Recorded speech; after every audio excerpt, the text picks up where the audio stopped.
In a future when space travel is the norm, a spaceship is traveling through a new galaxy. The whole crew is asleep, thanks to suspended animation except for Riddick, who tries to guess things about the other passengers' lives through their smells. Suddenly debris from a meteor storm hits the ship and pierces the hull. The computer immediately activates the alarm and wakes up the main crew, however the debris goes through the captain's pod and kills him. Pilot Carolyn and navigator Greg stumble out of their pods and rush to the control panel, only to discover that the ship has been pushed into a planet's atmosphere and the gravity is making it descend at a very dangerous speed. Greg tries to call for help, but the communication antenna is damaged. Carolyn rushes to the pilot chair and releases various parts of the ship before putting it into a roll.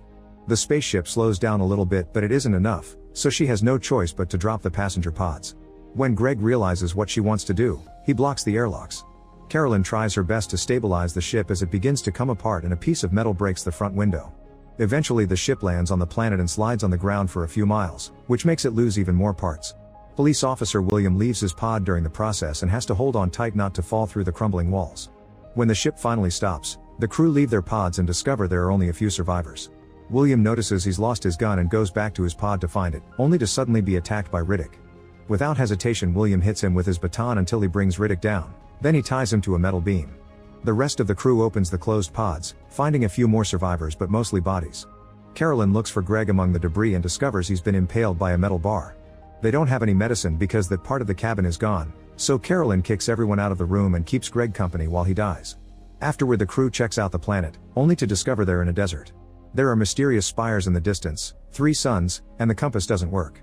The crew thanks Carolyn for saving her and calls her captain, making her feel guilty for having wanted to get rid of them. Then Carolyn sees Riddick and William explains he's a dangerous criminal who escaped from a maximum prison, revealing he isn't truly human. Next the group checks the cargo and finds some alcohol, but no water.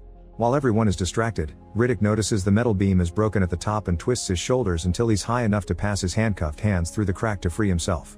When the crew discovers Riddick is gone, they grab a bunch of weapons and get ready to go looking for him and water.